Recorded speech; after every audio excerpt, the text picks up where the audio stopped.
Christina. Hello, good Oh, how are evening. you? Oh, don't we look good? Oh, Atlantic Institute, me too, on the background. Good evening, That's right. gentlemen.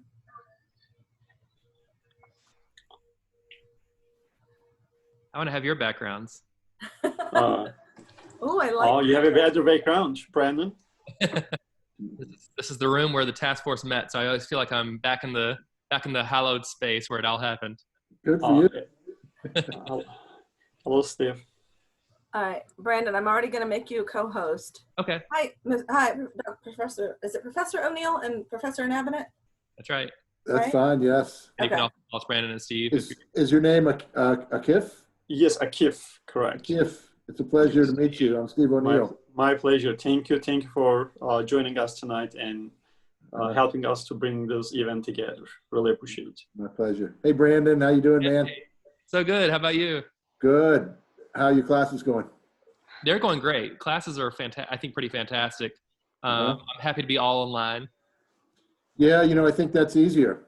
It is. It's easier to have a better experience for the students and for us. So Yeah. I'm happy I did that. And I'm also very surprised at how well it's going and the level of participation that I have. So Good. Good I'm for happy you. about that. Yeah. Very cool. I know this is quite a challenging time for everybody. Akif, are all your classes online too? Yes, in fact, I do teach completely online, yes. Okay. Oh, very Yes. cool. Where are you teaching again? I teach at USC Upstate. Oh, okay. Good. Yes, economics. Excellent. We have quite a few friends there, of course. Excellent. Yes. So is Furman completely online, or do you have blending? How does it work? Our freshmen and seniors are back on campus, and they are able to do what's called Furman Flex. So they basically opt in or opt out as in person or online. And then as they get COVID, they get told you will only be online, and you have to, of course, quarantine in a space on campus and all the rest. So it's quite the shuffle. I think the rest of the class is supposed to come. The juniors and sophomores should come back on in mid-September. And I don't know if that's going to happen. We all are sort of thinking it's going to close at some point, but we'll see. So it's like I said. Welcome everybody to Atlantic Institute's Dialogue Evening. Tonight we have a very timely discussion on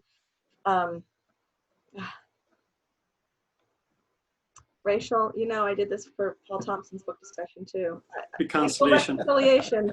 Thank you. And I had it right here, right beforehand, racial reconciliation. And we have two wonderful speakers with us. We have Professor Nabonet and Professor O'Neill both from Furman University. I'm going to let them go ahead and introduce themselves and go ahead and start speaking. If you have any questions, please go ahead and feel free to type them into the chat during the discussion, or afterward we can have some dialogue.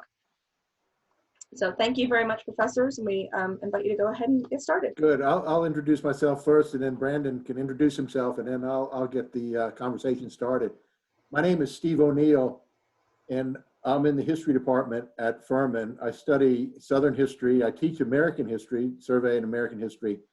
And in particular, I study the civil rights movement in South Carolina. And let me just, before I hand it off to Brandon, say that I'm really happy to be here, and I send very warm greetings to all of you guys, and I look forward to our conversation. I'm glad to be here. Hi, everyone. I'm Brandon Nabonet, and also at Furman. So Steve and I are just up and down the hall from each other, downstairs and across the building, but in communication studies. And so I'm really interested in symbols, rhetoric. We also look at material rhetoric, so how are symbols related to economics and circulation and all kind of things like that. So it's pretty wide ranging, but I also, but my focus is definitely on the communication side of things. I was the chair of the task force on slavery and justice, and so I know Dorcas and a lot of you guys from speaking to this group maybe 3 years ago about the task force, and I pulled up my slides today and was nostalgic for that time, and what was on the horizon in terms of what was coming down the pipeline. I think this was my first very kind of public presentation about the task force and what we had come up with. So it's great. It's great to be back with you to talk about that progress. I'm not here in an official capacity anymore. I'm just a professor.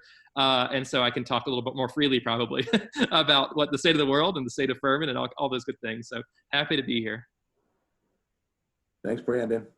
So I thought I would frame the topic of tonight's discussion by inviting you to a conversation about the ways that history, but especially historical memorialization and the use of historic names and monuments influence racial justice in the present.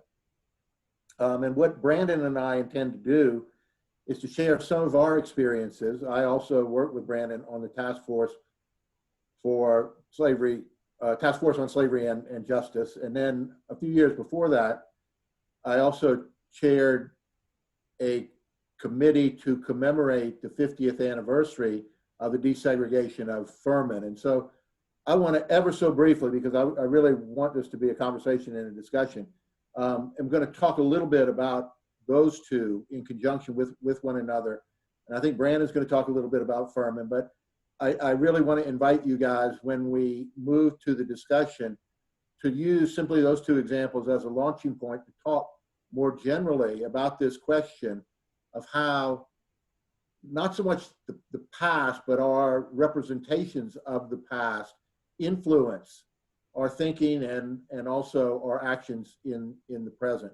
Why, in this era of violence against so many African Americans and in this era of Black Lives Matter, is there such an urgency that we hadn't felt before to take down these statues? I think that's a good general question kind of to start with. So let's start narrow at Furman, and then we'll broaden to ask these larger questions that have this urgency, as you know, the killing of Jacob Blake reminds us. This is an important topic. It's one that matters. It's no surprise to you that Furman has a problematic past concerning race, and that reaches back to its very founding, and indeed before, to the development of a large number of Baptists even in the colony of South Carolina. Until very recently, the university essentially kept quiet about that past. It for a time, in the age of Jim Crow segregation in the 1890s through the 1920s, celebrated its ties to slavery. Once that became impolitic, the university more or less, I wouldn't say buried it, but it just simply refused to confront it. In the last 5 years, that has changed, but there's a story inside of that change.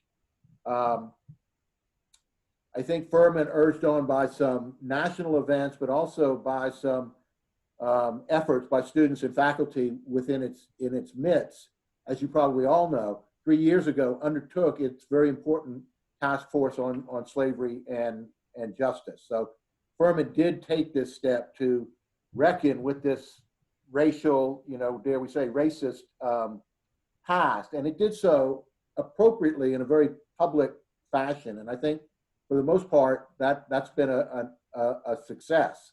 But it was, I think, important that the argument finally found traction that if Furman wanted to make good on its longstanding practice of 10 years or 15 years, that it wanted to become more inviting, that it wanted to become more diverse, that it wanted to expand the way that various marginalized groups would feel welcome on campus.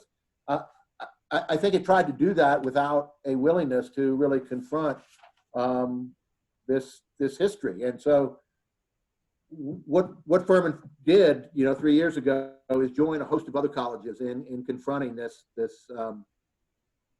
past, this benighted past. And what we discovered, of course, was not a real surprise. It was kind of hiding out in the open, that Furman, since its earliest days, had benefited immensely from the of slavery, and that when slavery ended, that Furman, along with the rest of the South, institutions in the South, had systematically excluded African Americans from any role on campus, or almost any role on campus, save that of the most meaningful. I think it's important that we understand that Furman thus, suffered from two pretty severe shortcomings. One is the past actions itself and its connections to slavery. But there was also, since the days it had integrated, an undeniable, attitude at Furman that it was not going to look very carefully at its past, and it was not going to challenge the way that it had elevated images and names of people who had sort of betrayed their outward Christian convictions in their behaviors towards blacks. And so Furman had this longstanding refusal to look the thing in the face, to look its racial past in its face.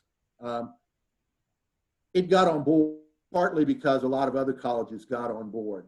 So Furman was not a forerunner in establishing this committee to study race and justice, but Furman also wasn't a laggard. So it jumped on the bandwagon, and I'm glad we did so when we did. It's never too late to start to do the right thing. But 2017 and 2018, Furman, in a public way, in a very high-profile way, formed this task force on slavery and justice. And I'm proud to say that we produced a report, and Brandon deserves a great deal of credit there, that included a very honest look at Furman's history and 15 recommendations that went to the trustees that asked the institution to enact in order to address this history.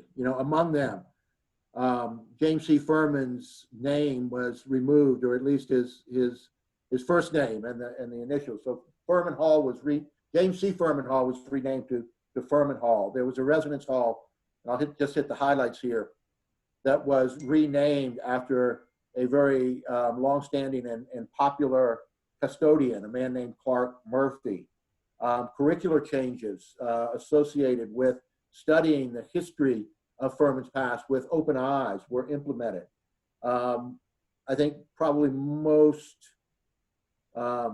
visible changes that we did were to establish a Joe Vaughn Day that marked and honored the first African-American, a local Greenvillian from Sterling High School, the first African-American to matriculate at Furman.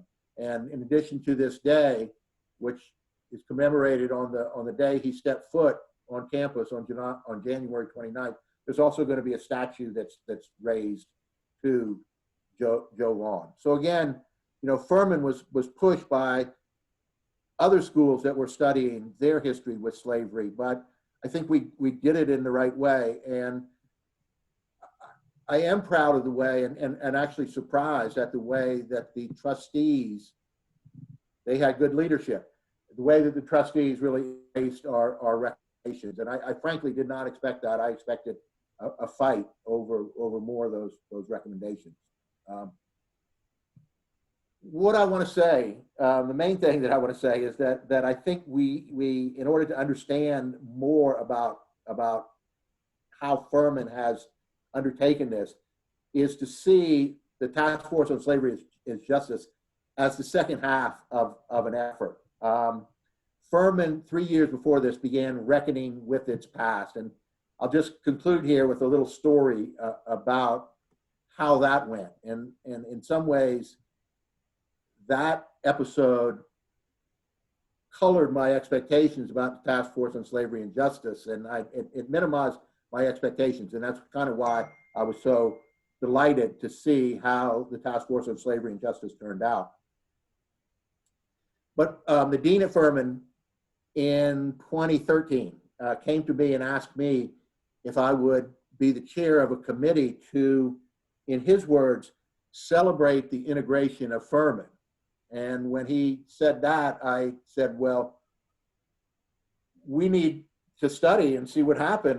Why do you think it's something to celebrate the way that this transpired? And he was quite sure that it was. And the fact of the matter is that there was a very powerful and long-standing myth from the 1960s that lived on that said that Furman had desegregated voluntarily in a heroic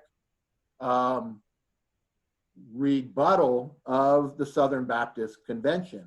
And most people who thought they knew about how Furman desegregated bought into this myth. And I said that I would do it, but we needed a more open-ended title for this. And, you know, commemoration was a good place to start. And instead of integration, we needed to call it desegregation, a difference, a subtle difference, but a very important difference. So with that name change, we set out to study what happened. And I was very fortunate to have this enormously talented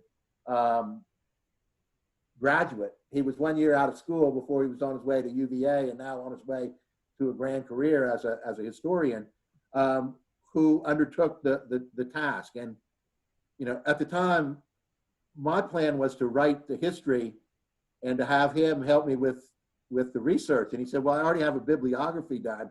And he came and showed me a bibliography, and it was a 75-page annotated bibliography that essentially was a complete study. And I just got out of his way. His name's Brian Newman.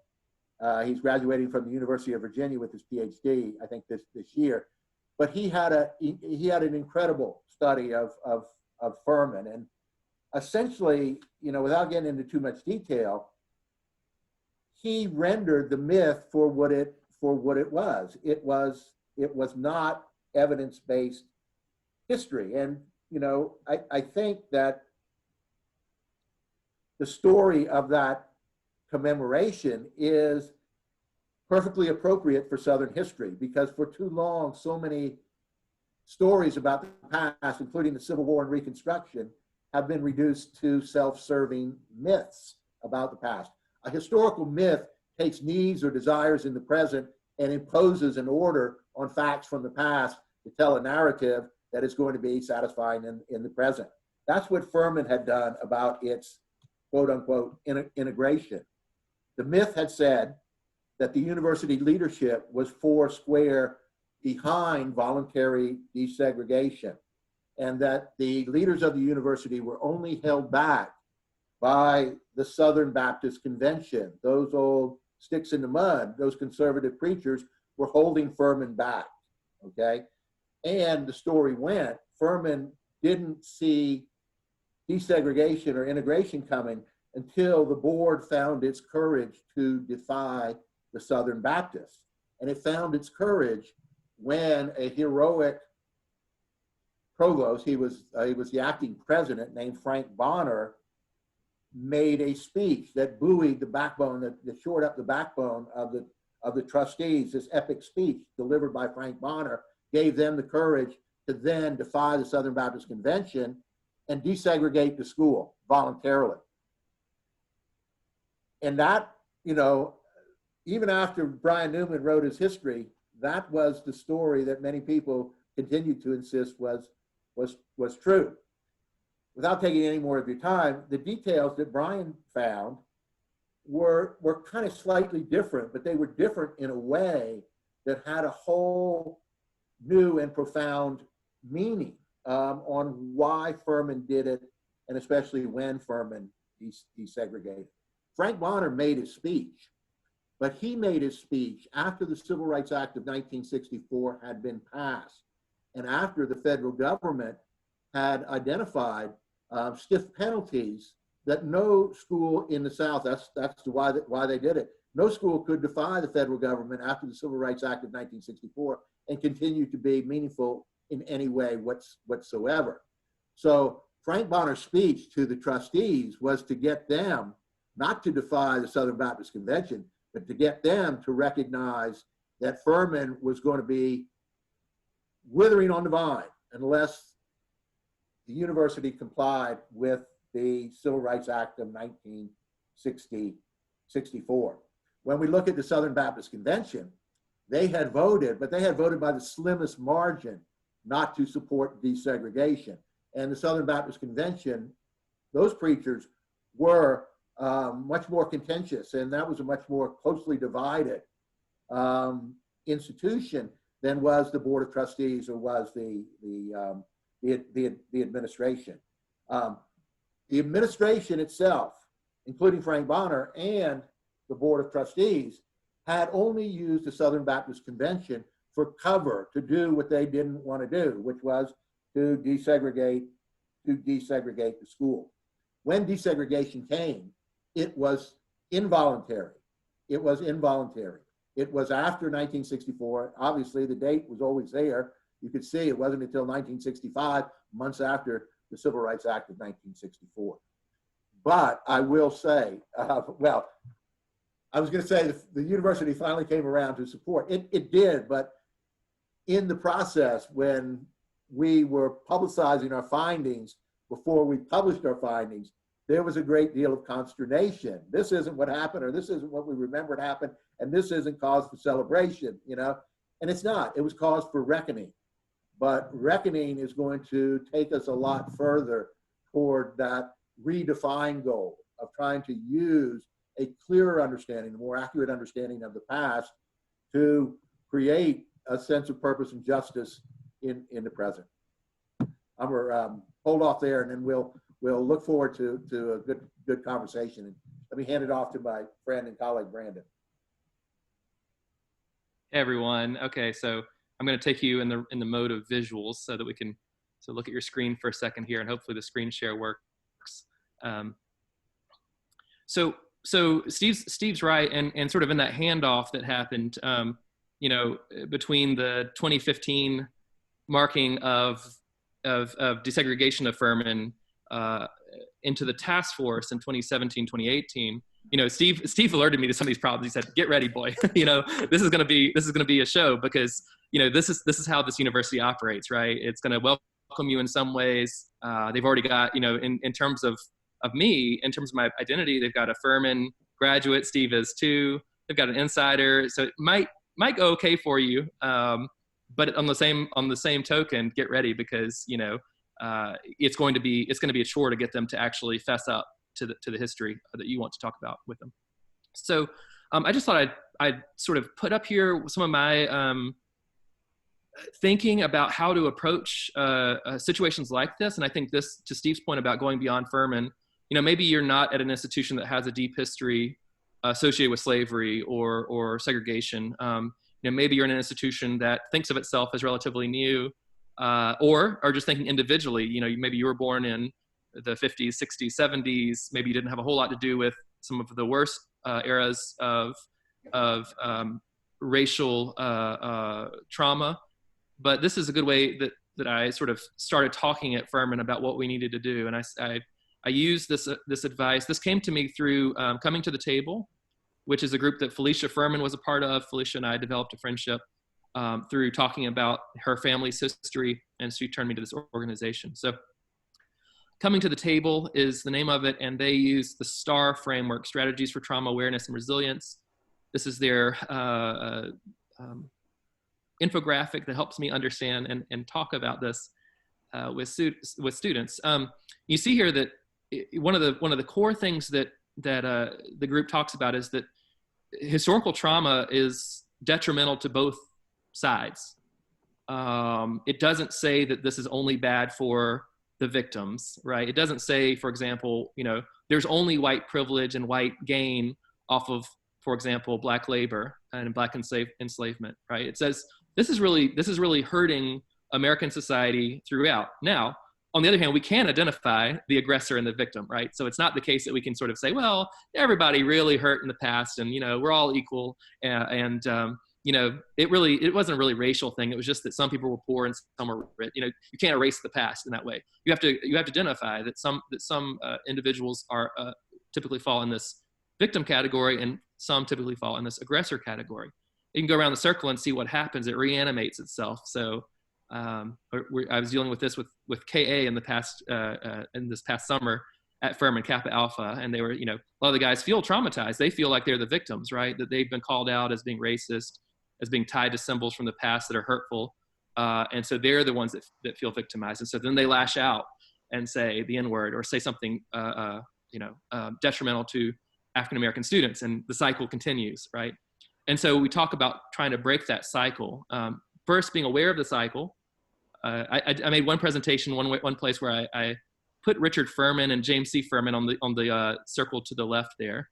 And so that was really instructive for people to see, right? That our founders were part of that aggressive cycle, that they were using, they were signifying in their acts and their words and their deeds, their bullying, their, things that we don't usually associate with founders, right? We usually associate them with like the great wise mind bringing forth the university and so forth. But they were bullying, they were abusive, they were taking part in domestic violence.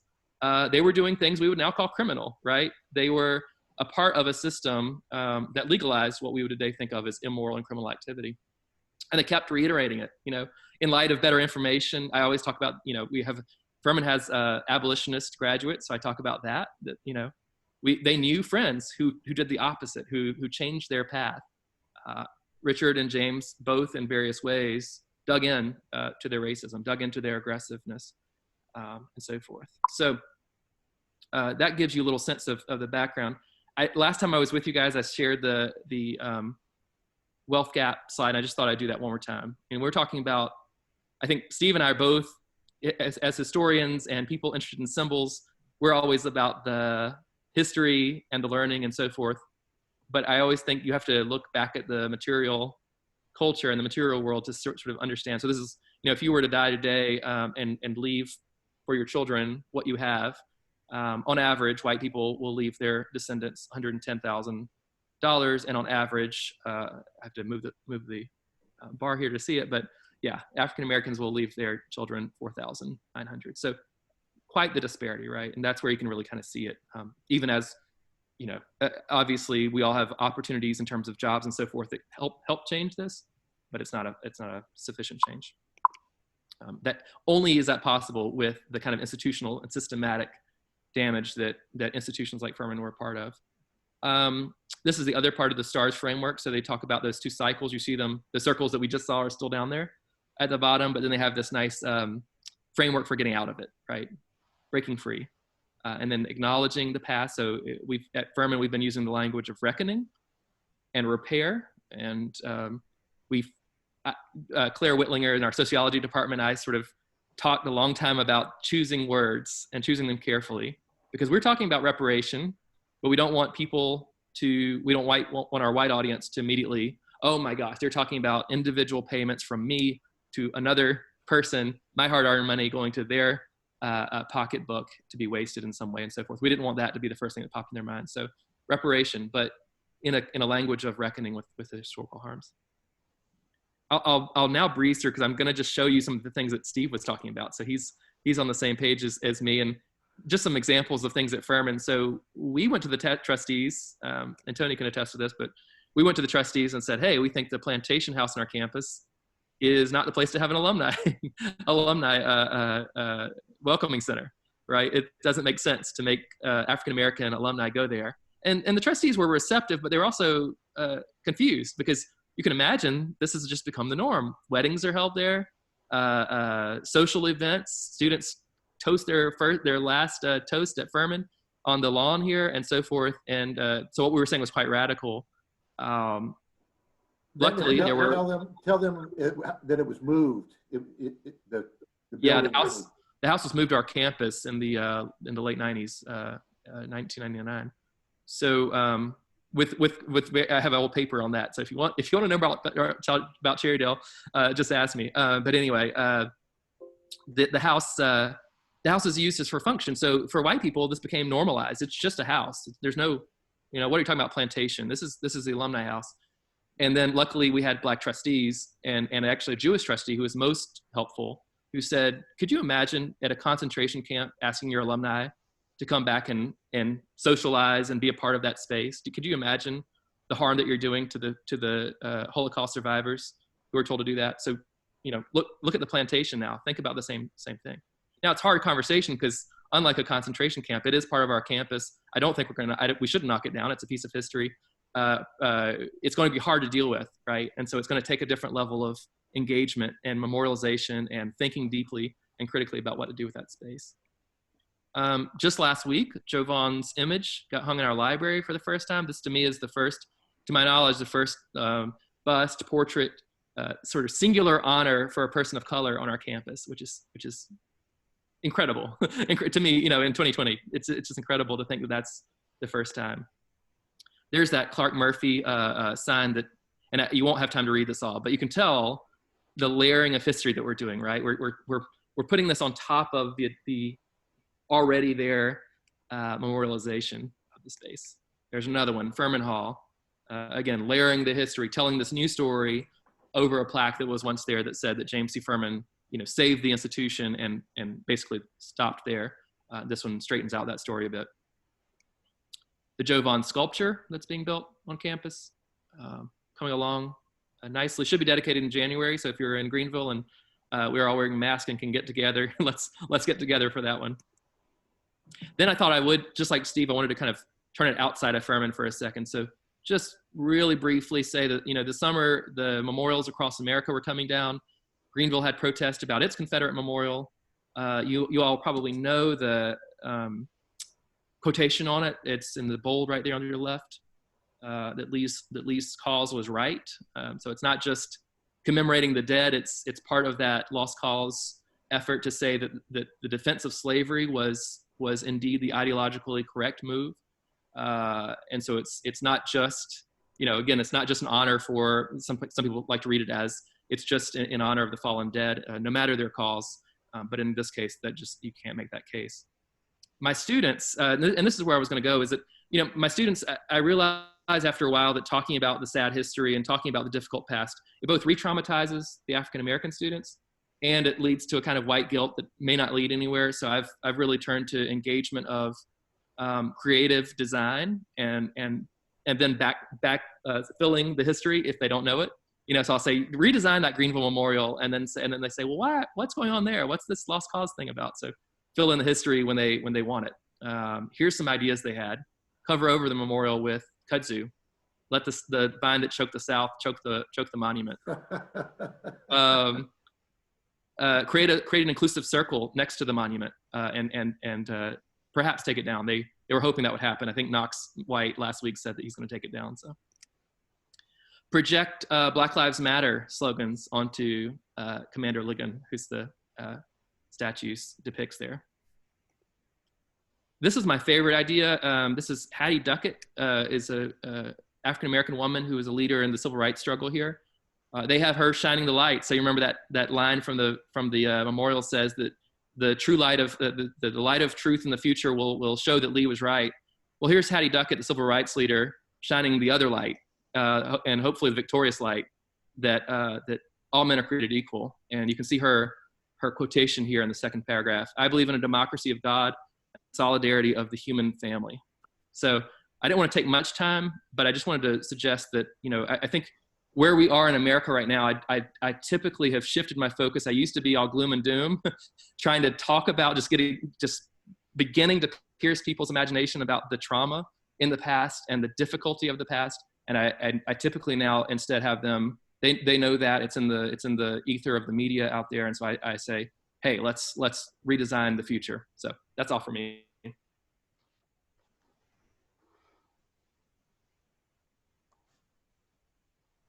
Is that one thing a cake? Thank you very much for both of you. I think just Professor O'Neill, were you going to speak next? Abercrombie. No, I was just going to see if we could answer any questions about Furman before we maybe look more broadly to South Carolina. Okay, great. So if I don't know if some of you have seen in the past some of the other conversations that we've had on the reconciliation at Furman, but is anybody have any questions or thoughts about what they heard or have seen changes over the past couple of years? You can go ahead and unmute yourself if you like.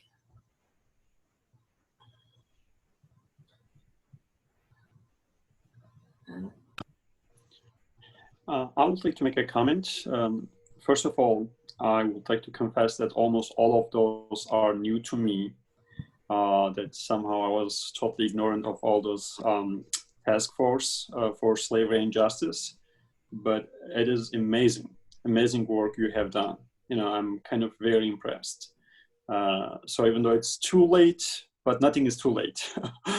So all the things that you have been showing is really great. It's kind of giving me hope the direction that's starting here in the South. I think the same thing started in Clemson in some way, here Furman and the other places, in our capital in Columbia, definitely. So, so I think now we are going in a very great and good direction about reconciliation of race. And so I'm very hopeful, and thank you so much for your great works. You have done it for the history of Furman, and for your contribution. Thanks very much for those kind words. I want to just alert you guys to two things. One is that the University of Virginia, which is my alma mater for my graduate degrees, has recently completed a monument to the enslaved workers who built the institution under Thomas Jefferson's kind of direction. And it is a magnificent tribute to them. And it was publicized, and there were some good images of it on the Washington Post online publication, I would say about 1 week ago. I think it was just unveiled.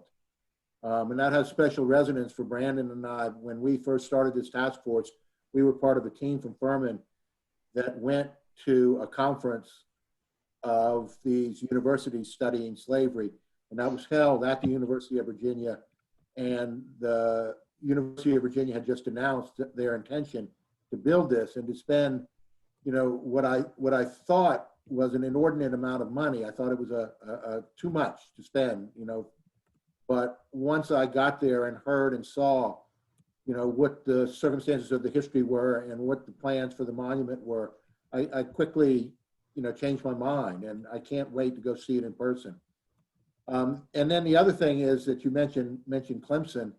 I think it's very interesting that Clemson is finding itself in a little bit of a dilemma, because some of its great African-American sports stars, both basketball and football players, are demanding not that a Confederate general or Ben Tillman's name be removed or John C. Calhoun's name be removed, but that Strom Thurmond's name be removed from the special collections and archives at Clemson. So I think that's a very fascinating development, and it's going to be an interesting dilemma to see what goes on there. I'd like to chime in and say thank you also for your presentation. Brandon, I don't know that we ever spoke, but I think I was probably at one of your presentations on the project that you did. I think you guys did a great job. I was very impressed. I am not a South Carolinian by any sense of the imagination, and but I was impressed at what Furman produced, what you produced. I am curious if either of you could talk about, thinking two or three things. How have Black students responded to the university's response, you know, sort of the steps forward, or how have African-American faculty responded? And then I'm also curious about enrollment. Like, I don't recall, I think I have a copy of your report somewhere, but I haven't looked at it in a few years. I'm just curious, what was the recommendations for recruitment and retention and efforts for Black students? Want me to take it, Steve? Yeah, go ahead. You get Okay. started. Yeah. Okay, so the first one, Black students. Some of the schools doing this kind of project, the University Studying Slavery, have student groups who are doing this who have, you know, brand themselves on the project name. So we were sort of thinking that might happen at Furman, the Seeking Abraham, you know, student group or whatever that would sort of give rise out of this.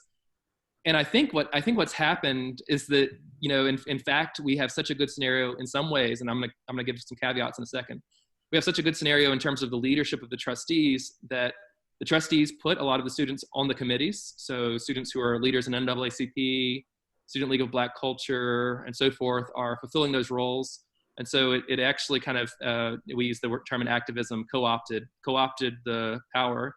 You know, it's sort of, okay, well, we're the ones making the decisions. And so, you know, Steve and I can say that on our committee, it was mostly, it's you know, these trustee committees, some of them are mostly Black committees with 2 and 3 Black Furman students, help, you know, in many ways making the decisions, but we, of course, carrying the load when it comes to service to get it done. The same with the task force. You know, we had a lot of Black students involved. We have Black alumni involved. In the end, it ends up about half and half, because one of the things that we were looking for in terms of the task force was white faculty and staff to do a lot of, honestly, the work. Because one of the things that the administration didn't do was give us a giant budget, because I would love to have gone out there and hired the best talent in terms of, African-American leadership to take this on and really move it forward, especially with an external voice to critique us and say, hey, you guys are racist, right? You need to do, that would have been a nice aspect. But I think given the resources we had, the smart thing was to use white labor, not exploit, re-traumatize and re-exploit Black labor in the process of doing this work. So I think it's important, no matter what, it's an important shared work. I think whatever you do, you have to join hand in hand and do the work together. But in the situation where, the administration wasn't ready to bankroll our project, they basically said, you can do it, but it's going to be an academic project that is on your own faculty time.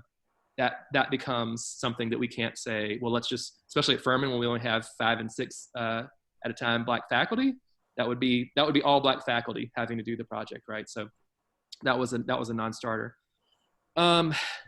So we had cooperation. Black students and let me just mention alumni have received it in different ways, and that's to be expected, I think.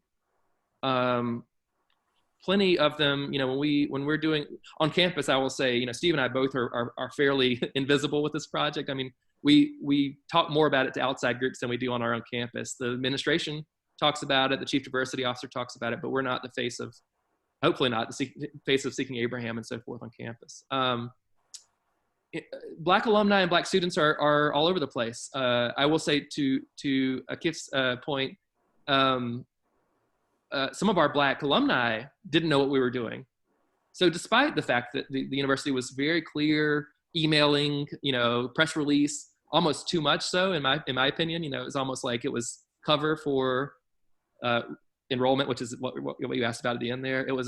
Sometimes it's symbolic. It's look at what we did. We promised to build sculptures. We promised to, change names, and it becomes sometimes used. And so our alumni read that and they're like, yep, that sounds about right. Using this kind of white liberal, we're going to make some change at some point in the future, but we're not committed to exactly when that is. And we'll do small incremental changes. That sounds like Furman. And so there are also critiques, and I want to make sure that gets voiced. I just got off the phone this week with a voice like that said, and she, it's interesting because on a personal level, people know where my heart is and know where my interests are. But when I represent Furman to like the Black alumni group, they treat me very differently, right? They're like, yeah, but you don't get to do this. You don't get to say that. No, that's absolutely right. Yeah, let's make sure we do it the right way by Black alumni.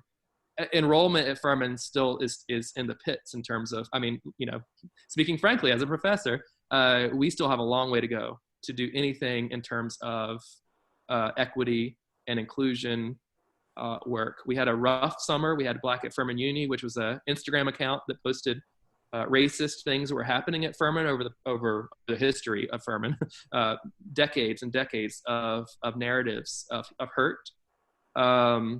Black alumni formed a petition. They both said we're in line with Seeking Abraham, but we also are asking for different things. My reading of that, just as someone inside the Seeking Abraham, they weren't asking for different things. They were asking sometimes for smaller things. We challenged the university to represent 30% African-American students, because that's our state, right? We said that would be the goals that we'd like to see, would be that the school reflect the state, both in terms of faculty and students. Now that's way out of the league. We didn't say we had to do that next year. That's a goal. The Black alumni said 12% as a pretty near, they didn't give a year, but a pretty near-term goal, which is wonderful. So you can tell, it's this kind of dance where those groups are both with us and moving alongside us. They both use the report, but also critique it. It's a conversation and a dance, and that's, I think, where we want to be on all of that. But it's uncomfortable. I think some weeks the administration wants to kill me for doing what I've done because I've provided evidence in some ways. But I will say, on the other hand, they were talking to our faculty last week, and they said that was Black at Furman Uni and Seeking Abraham are the best gifts this university's ever had, because we've got stories now of what we can improve on. We've got stories of our past that we need to recover from. So, even though it's uncomfortable, and the summer, again, on top of COVID, I think it was the nightmare, right? Of what trauma, what thing was going to be released the next day. But then in a few weeks of retrospective, I think they kind of turn the corner and say, that was actually a good thing for us to go through, was to be called out and to really recommit ourselves to some of these goals. So that's a quick answer. In terms of percentages, I think we're, Steve, do you have them? 10 or 11% African American, and maybe 12 to 15% other. So other races, and is that where you think it is, Steve? No, I thought it was more like 8%. That might be right. Yeah. Yeah. It's bad. We're doing better with faculty than with students. And, you know, there's an argument that goes, we need to create an environment that when students get here, they'll feel welcomed. But I think we can do both at the same time. So. Yeah, I'm sure. And then, so moving on into the South Carolina, like into what we're seeing in the news in the past few months with different things. What was the conversation in that arena? Like, how can we help apply some of what we're learning, or what you guys are learning at this level?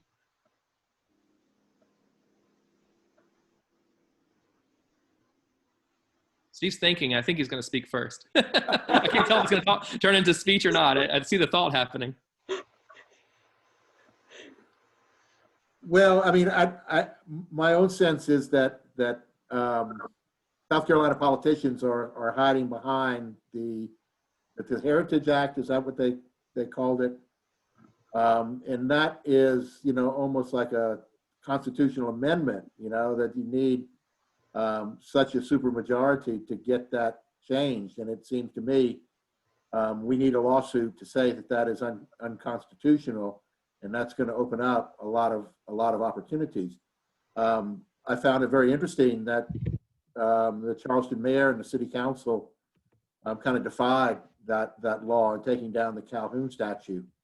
And, you know, in general, in America and in South Carolina, you know, encouraged that these statues are coming down, but I'm also, you know, there's some part of me that remains skeptical that so many people for so long couldn't see the harm that was being done, and you know, refused to, and they continue to refuse. I mean, there's a lot of people that continue to refuse to say that the Civil War is even a racial issue, you know. And so every African American and every historian understands, you know, that race is at the center of the Civil War. And you still have so many white Americans, I would say, not just South Carolinians, you know, who would say that states' rights was at the center of it, and somehow are blinded to the reality. And that's, you know, that goes back to what I was saying about why Furman and its myth of desegregation is so typical for the South. That, you know, when you look back at the lost cause as an interpretation of the Civil War, we call it a myth, but that was history. That was history that was taught, you know, for 75 or 80 years, not only to whites but to blacks. And to me, those myths about history are literally unbelievable. But, you know, there's the same thing in American history. I mean, who could say the Pledge of Allegiance while there's segregation going on? You know, liberty and justice for all. Yeah. You know, so American history is also similarly built upon these myths that we tell ourselves as Americans. You know, what it means to be an American, when the reality of that, you know, it's really a dilemma. And that's what Gunnar Myrdal, back in his book in 1944, The American Dilemma, said, you know, about World War II. World War II was going to lay bare that the United States did not live the values that it was preaching, and then was trying to impose down the barrel of a gun on the world. So, may I please make a comment? of course. Yeah, this is Dorcas. You know, well, thank you all for this presentation. You know, I was re-traumatized by I watched just a little segment of the Republican National Convention and heard former Governor Nikki Haley, you know, talk about, oh my God, saying that that America, some people say that America is a racist country, and she wants to say that's a lie. You know, that, I mean, I want to know what you all thought about that. But I just, you know, it's so painful, you know, to hear this stuff, you know, for her to say that, especially being the former governor of South Carolina. And then, you know, with the gentleman that just got shot in the back, you know, and then the 17-year-old, you know, walking down the street with a gun and shooting people. And then, you know, he doesn't, you know, he gets arrested. And it just makes me so upset, you know, that one man in Florence, they went to his house, the police did. He shot all those police officers, and then he got arrested. But then Walter Scott gets shot in the back, running in the opposite direction. You know, it's trauma, and it's trauma. So I appreciate what you all are doing, but I'd like to know if you can say something about that, about what's going on. I would appreciate that. Yeah, I don't mind. I don't mind speaking of that. You know, when I'm teaching rhetoric, and within the same speech, she says her family faces discrimination, but then a second later we'll say, but we're not racist, right? And you can get into subtleties about, well, she doesn't like the label of racist because that means, for her, I think it means the whole nation would have to be superficially saying negative things about certain groups. And, you know, in her collection of documents, like, and I'm guessing they include the Gettysburg Address and the Declaration of Independence, you know, that's not what they say, right? They don't say we hate so-and-so because of the color of their skin. So, you know, it's a very selective vision of what constitutes, you know, the American experience or America. She's having to select certain text and then say that is what, and of course not acknowledging the systemic version of racism that you just depicted of constant re-traumatizing, constant events in our national imagery. And of course, she's got a fan base that's looking to prove that with the statistics about, oh, look at crime. You know, it's more black crime than white crime proportionally. You know, they can find the numbers to support that agenda. So just as a person who studies speech in America, you know, I can easily tell you what's going on there in terms of her speech and how she's trying to make that argument. And to say, even within our own speech, you know, there's an internal inconsistency, which is to rhetorical scholars always, you know, an immediate red flag. You know, if you make one little speech, if the Gettysburg Address had said, we're created fundamentally unequal and we're created fundamentally equal, that's a problem, right? And you can always find external consistency, right? You can always say, well, but what about this other document over there? What about, but within the same, in the same exact remarks, you can make two completely opposing claims to each other. You've got a real logical problem on your hand, right? And so that's where I would go with that. And to also thank you for sharing, because I know that's difficult, and I appreciate you. I'd like to make a comment. I think that Nikki Haley and Tim Scott both are sometimes the voice of reason in the state of South Carolina, and I am not a Republican. However, I was very disappointed in her statement, and I was very disappointed in Tim Scott with the implication that he had never been racially profiled when he has actually spoken to the Senate floor on how he has been profiled. So that just reinforces to me that they are speaking to their base. And I'd like to follow that with another question. I'd like to know if the Furman curriculum offers Black history, and is it a required class? I, of course, can speak to that. And the answer is that we do have the African American experience in American history. And it's a course that we teach every year. Dr. Marion Strobel teaches that, but we've just hired a new historian. And we are going to make it not a required class, but we are going to elevate it to a class that will carry historical credit. And so right now there's a menu of courses that could be, you know, American history or history of South Asia or history of China. So there are these foundational courses that we think are important about long periods of history in various parts of the globe. So there's a broad geography and a broad chronology. And we're going to add African American history to that this year. So it will be not a required course, but a course that students can take to satisfy the history requirement at Furman. We're dealing with the larger question there about the GER this coming year.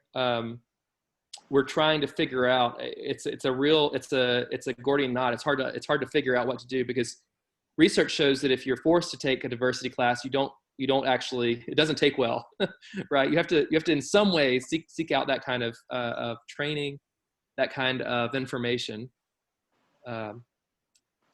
So it's a open-ended question about how we put that in. We have GERs, we have every General ed requirements.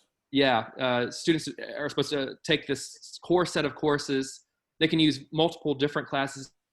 They've got to take something in that area. I think what we'd like to see, I think faculty are in agreement here. We'd like to see that we already have world cultures. They're supposed to expose themselves to the world, but I think, you know, what our Seeking Abraham project has tried to show is that may be eliding some important, closer to home truths that it would be pretty easy to find about the way different cultures are treated, even internal to the United States, and that we could maybe talk about diasporas or marginality would be the kind of academic terms we might use to talk about groups that are historically disadvantaged, even on our own soil, but globally as well.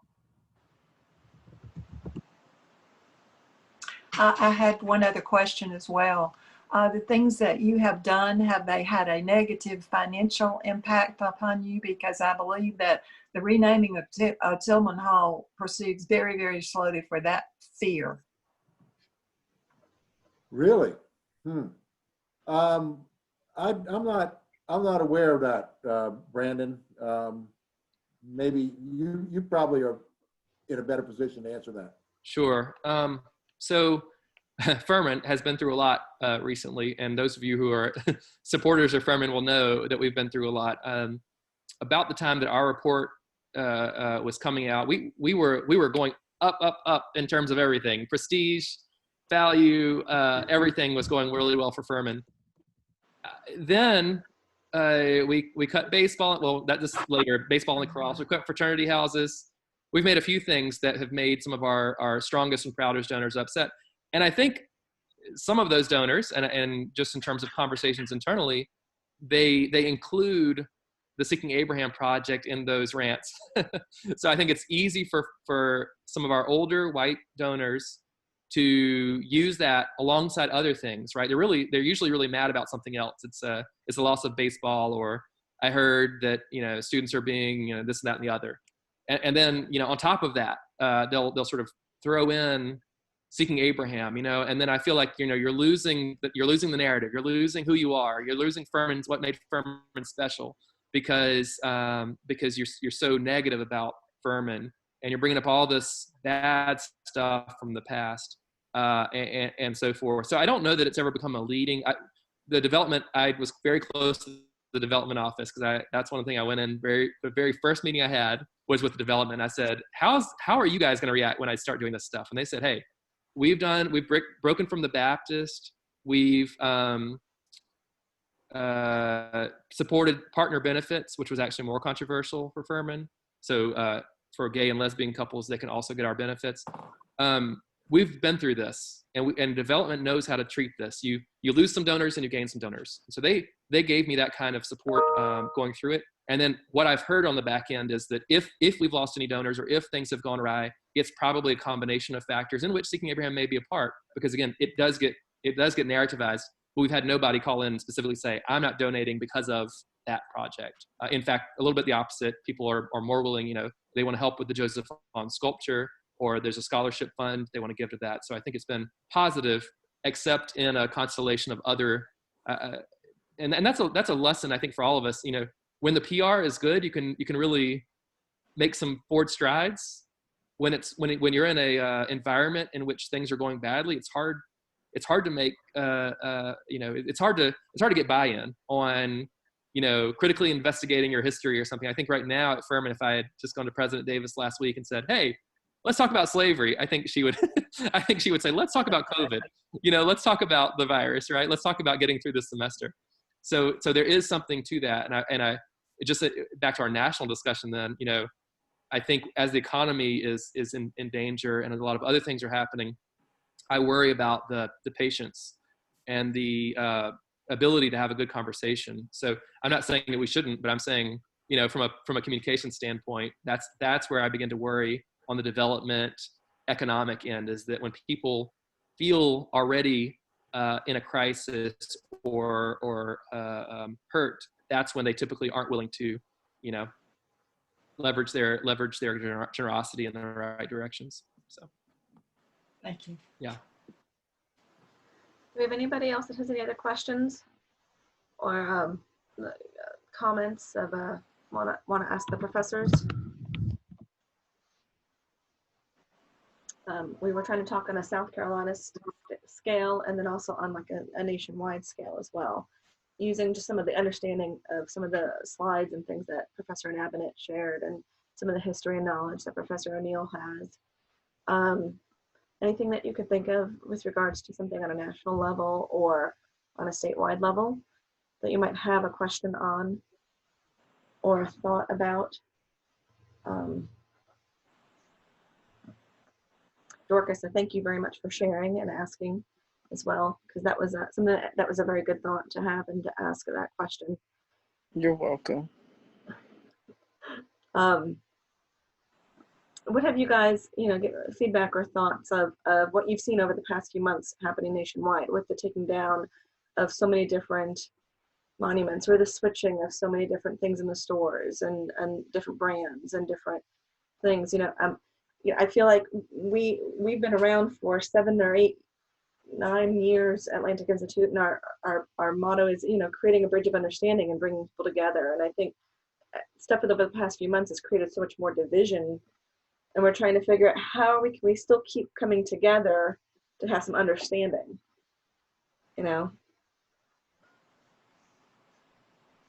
So trying to come together and have some understanding over some of all of these different things that are now facing us. We have, everybody's feeling isolated, and then we have all of between all the COVID stuff going on, and then now all of the racial stuff going on. And I think it's really been coming to a head this past few months, which has probably been like more, now this needs to come in our faces, and we need to approach this, and we need to learn, and we need to understand more than ever. Like we need I agree with that. I agree with that.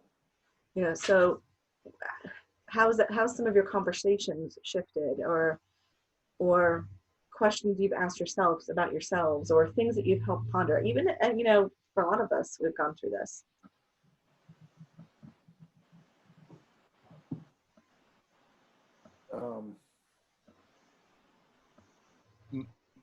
I want to open it up to everybody to answer that too, because I think that's such a global question that we're just as adequate as anybody. We can talk a lot about Furman and how history functions as narrative and myth and so forth, and that's our asset and our skill set. But you all are just as as qualified to say, what's out there. What's the status of the nation, and are we at a point? I've characterized a little bit of a sort of. In my last comments, I said something about, I think there is a danger. There is a danger sometimes. I've been for example, in the Greenville conversation, you saw my examples where the class recontextualized that memorial. I was not, in my days of the beginning of the Seeking Abraham Project, I would have focused on that quote and said, we got to take that thing down. That's racist and it needs to come down. And in 2020, when all of the other memorials are coming down, I'm more open, and the acrimony is strong. I'm more open to how do we not re-traumatize, but how do we also make it a space for real, as you said, conversation and dialogue. So if that sculpture doesn't usually, I don't think it does. If it doesn't usually make people afraid, traumatized, and so forth, right? If it really just represents something that's problematic, then might it be a space for, as you saw my students doing, doing something different, making a space for conversation, putting another memorial that symbolizes its antithesis, and then having a conversation about the relationship of those two things. Yeah, I liked that last one as well, because I think that was coming from a different form of thinking Mhm. than coming from a hate standpoint. I think it was coming from a sharing of a different view, so that you, when you're standing there looking at it, you can share with your children and share both views, you know, both for an understanding. I thought that one actually created more understanding. I really liked that one. That thought.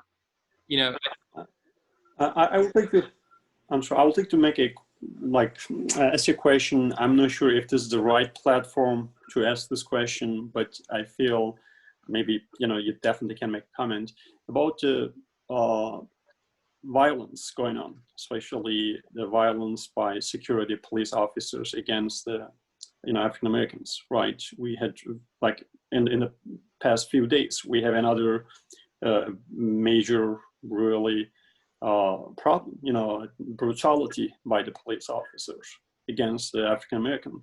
So through your own maybe past couple years intensifying on the racial past, what are kind of, how do you see in the future about this violence? What are the possibilities that we can really help to relieve or bring it down? Because I'm not sure if it's going to end at all in the near future, but at least how it could really get less and less. Any policy suggestions, any ideas that you want to share with us? Well, go ahead, Chris. Go ahead, Steve. go ahead.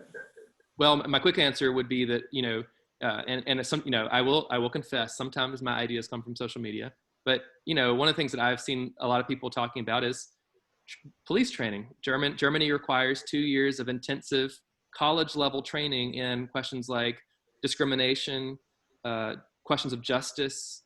I think a lot of our in here in America, it's 28 weeks, and the basic lesson, I have a lot of police friends, and they say the basic lesson is shoot somebody before they shoot you. You know, it's like, it's all about, you know, it's like going to war, and they basically train them like, you know, let's say you don't have a gun, you know, let's say someone gets your gun from you. How are you going to get them? You know, it's all about, you know, leveraging your power in an uncomfortable position. And a lot of countries do it differently, where the training is really about, you're a servant of justice, right? You have this important role in the community. And so, you know, when I hear defund, for example, I you know, wince only because of the communications aspect of that. You know, oh my gosh, what a terrible slogan for winning a, you know, election or changing the narrative there. But I do think they're onto something in terms of budgeting for community organizations and so forth. I'm not opposed to what they're actually asking for. But in terms of, I think the very number one cure here is police training. I think our officers should be university graduates if possible. They should have to prove that they've had courses in questions of justice, questions of discrimination, implicit bias training, et cetera, et cetera. And there's some of that happening. I don't want to sound like they're completely unaware that this needs to happen, but we need to go a lot further in training officers. And I think that's the most immediate fix. I was just on Tony had a great, United Ministries had a great one on mass incarceration. And there's a lot of great answers there, as well as, you know, how once they're in the system, then what are you doing to make sure that the criminal justice system is fair and so forth. But just an immediate fix in sort of getting rid of this street level violence is train police quite differently than we currently do. Okay, so Steve, sorry about that. That's okay. Christina, I really hate to do it. I've got an emergency family issue I have to take care of right now. Not a problem. Okay. Yep. To all of you, thank you so much. I really enjoyed seeing you guys and having our conversation. And I look forward to doing it again. Thank you very much, Professor O'Neill. Okay. Your contribution For understanding. I was gonna try to have us wrap up in the next 2 or 3 minutes anyway. I mean, if anybody has a thought on that, you know, I mean, I have a couple of people on here that have been on a couple of different panels with us. You know, if you have a thought or want to jump in and just share something, feel free to. Well, I want to ditto what Brandon said. He's spot on. But the problem is our political structure. you know, we're not a unified nation. We have all this divided sovereignty between each state and the federal government. You know, unlike many of the Western European nations, there's not one centralized system for things like police training.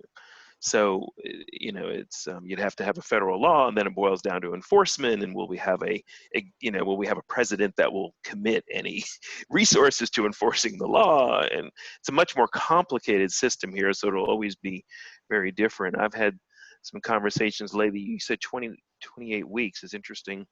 I mean, how much South Carolina trains a police officer versus Raleigh's police? Like in North Carolina, different cities, there's 2-3 cities that do their own police training, and then there's the whole state training. You know, and then you compare that to New York City's training, right? I mean, they're all at very different levels. So just such a you know, diversity of training that until we can all get, you know, on the same page. Yeah, I will say, Don has a question after this. He's got his hand raised. I've been around all these intellectual conversations with Atlantic Institute for about 7 years now. And I think I always remember the one conversation we had one time that we had this discussion on the US is still the teenager in the game. You know, we have Europe and we have all these other countries. They're like the grandparents and the great-grandparents, and that we are still have to remember that we're still the teenager, you know, in this growth, and we still have things that we might need to completely overhaul and shift and change, and we might have to just be willing to accept it. But accepting change is always a very difficult thing. Don, if you, I'm just going to lower your hand, Don, if you want to go ahead and ask your question.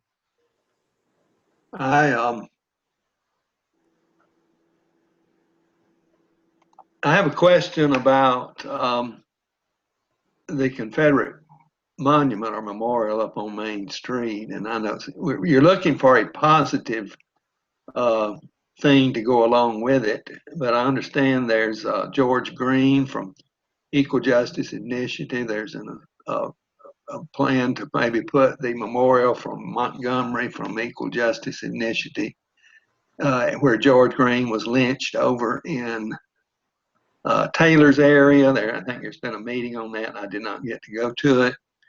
Willie Earl, there's a plaque behind the old courthouse near City Hall. Of course, he was lynched out at county line pickings and so forth. And these are negative, and yet I think that part of the history has to, you know, be reminded. 800 counties with lynching memorials that can be, with names inscribed on them, that can be claimed by the counties of the United States, with over 4,000 names on it.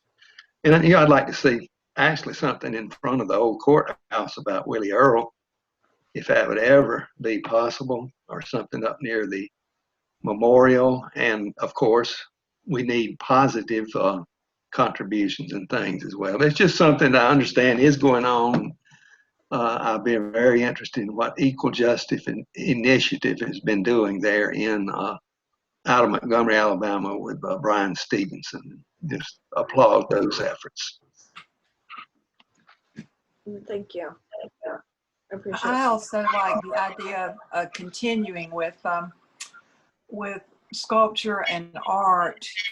I'm thinking in terms of, again, of Clemson, the circular area there on campus that tells the history. It goes around the circular brick wall near Tillman Hall. And I'm originally from Charlotte, so I know that Harvey Gantt had to take a lawsuit to get admitted to Clemson, and then he became the mayor of Charlotte.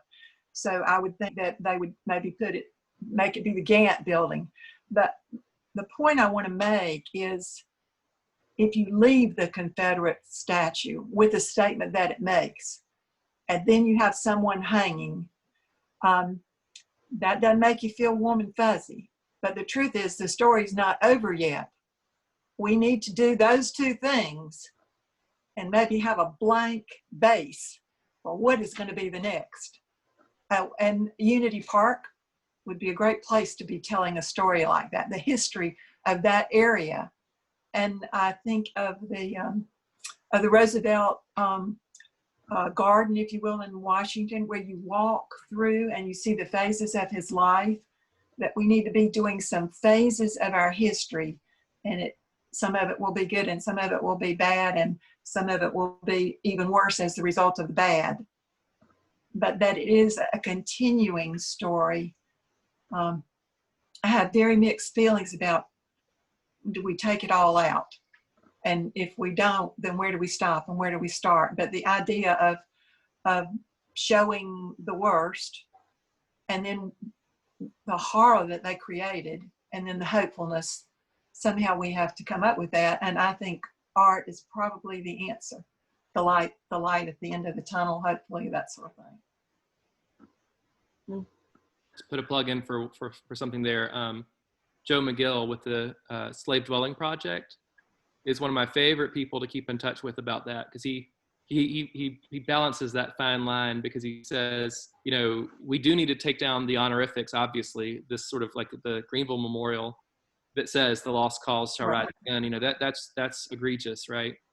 But he has found, you know, he keeps finding, and I as a white person just don't keep my radar out for this stuff, but he finds examples that as an African-American person, he finds too far, you know, taking down, for example, one of the towns in Georgia wants to take down its slave auction house. People want to take down slave dwelling places. People want to shut down plantations. And you know, his argument is that's our history. We got to keep those spaces and we got to tell our story there. And you know, questions like ownership become important. Who gets to own? Who gets to tell the story? Who gets to have voice in that space? That matters. But I think there are signs on the horizon that you and many others are hinting at, that there are takedowns that go one step too far, and we may regret in the light of another century or so. Right? It would be tragic to lose some of the spaces to teach our children and our children's children never again. And this is the past we never want to revisit and so forth. So that's the kind of stuff I'm talking about too, where, you know, again, in the summer where my students were just exhausted, where to Dorcas's point, they are re-traumatized, they are feeling terrible. I didn't come in with a sort of this racist monument. I said, what do we do with a space like this? Let's just open it up and talk about what it means. And again, most of the students with that kind of pride, they wanted, including I would say my class this summer was actually half African American. You know, they all wanted to see recontextualization of some sort. You know, their first cry also wasn't, let's take it down. It's like, let's get it in a place where maybe it's in the cemetery, you know, in a private space, and then the public message is something different. But this whole notion of sort of like put it in a warehouse to figure it out later, that seems, we're going too fast in those cases. You know, it's like, warehouse for what? You know, what's the purpose of that? Where is it going to sit? How's it going to tell a story in that warehouse, or worse, demolished? So yeah, I hear you. Thank you. Thank you. Thank you, Professor Nabonet, and thank you, everybody that was on the call tonight. It's about 8:20, so I wanted to go ahead and wrap it up so we can move on with our evenings. And thank you very much for the conversation. And for those of you that shared, appreciate that. If you'd like to go ahead and unmute yourselves and just say thank you and good evening, you can. I find that makes us feel all very connected. We get to say goodbye. Thank you. Thank you. Thank you. Good night. Good night. Bye. Good night. Thank you. It was good to see everybody. We thank you all for being here. Bye-bye. Good to see you. Thank you. Appreciate it. Thank you. Good to see you, Kyle. Thank you. Great to see you all. Thanks. Thank you. Good night, Shout out, Ian. Brandon. It's Felice. Night. It's Felice. Night. Good to see you. Hey, Felice. All right. Good night. So good to see you. Good night.